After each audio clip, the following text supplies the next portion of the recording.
The bullet catch was invented by William Robinson, and his stage name was Chung Ling Soo. And he came up with this brilliant magic trick.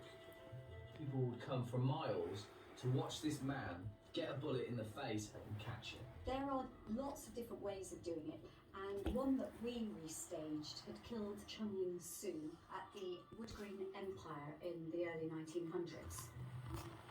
Our producer managed to find the man that had actually fired the gun. Paul Daniels recreated the stunt. And we just hope that it doesn't go wrong like it did on that night. Paul researched and knew every method there was for a bullet catch, and he created his own. You get the bullet signed so that even at the end you can verify that it is the same bullet. With real firearms or real bullets, tricks can go wrong and you can get shot.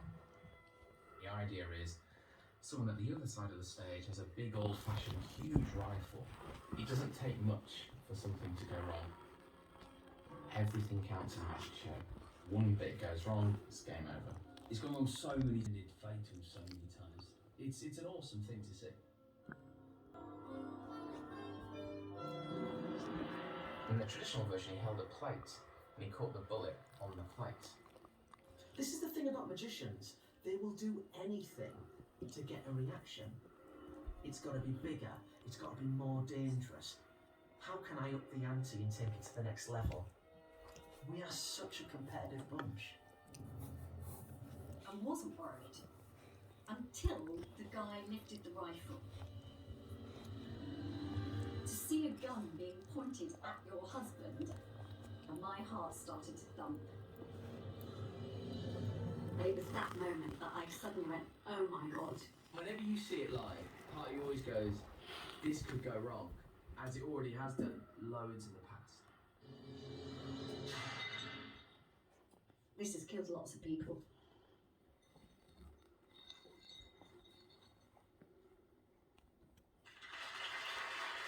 I mean, just learn a card trick. The gentleman that had fired the gun that had killed Chung Ling Soo believed that inside the gun there were 2 barrels and that the metal had worn through. What happened to Chung Ling Soo was a piece of shrapnel within the rifle itself that got fired at him and killed him just like a bullet. As far as I know, it's been another 27 magicians since then.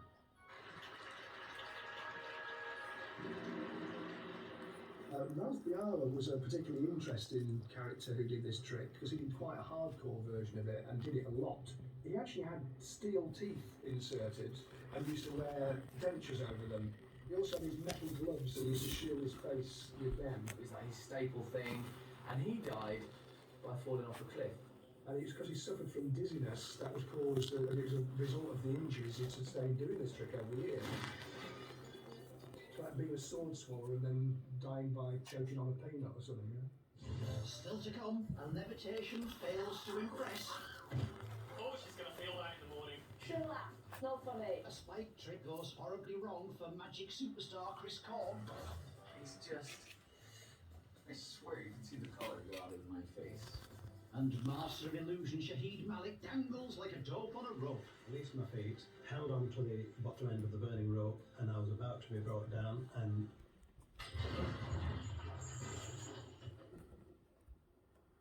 The customer service in this country is diabolical.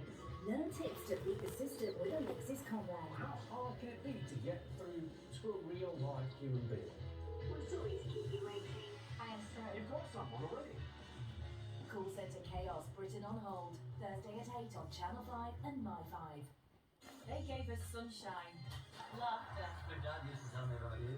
and unforgettable moments. So we got a little bit of it. Let's you and I make love like no other couple have ever made love before. How's that? In separate rooms. Morecambe and Wise 30 funniest moments, Saturday 8:30 on Channel 5 and My 5. Now, back to when magic goes horribly wrong. This part contains real-life footage of magic tricks going dangerously wrong, which may be distressing for some viewers.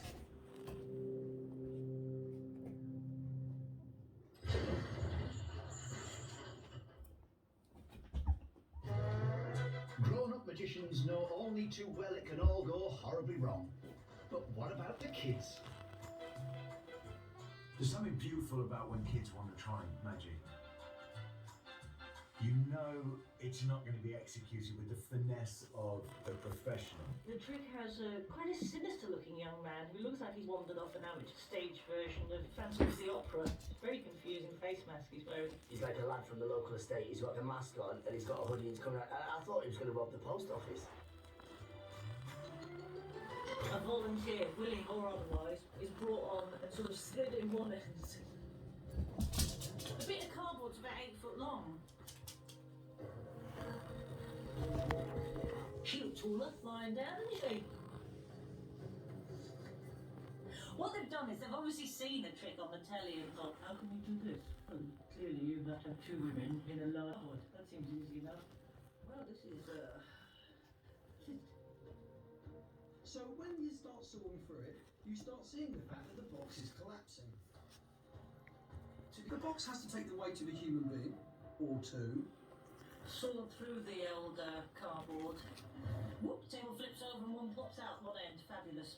It's a beautiful dismount. The best thing about it all is the fact that they don't try and style it out. I think so much more magic would be better if they just looked, laughed and ran away. I enjoyed this one more than I would watching someone do it properly. Not properly as in properly saw someone laugh, but a proper magic trick. And then the other woman in the other box realises like the game's up. She comes up and then she's thinking, how do I get off stage when my friend's already got a huge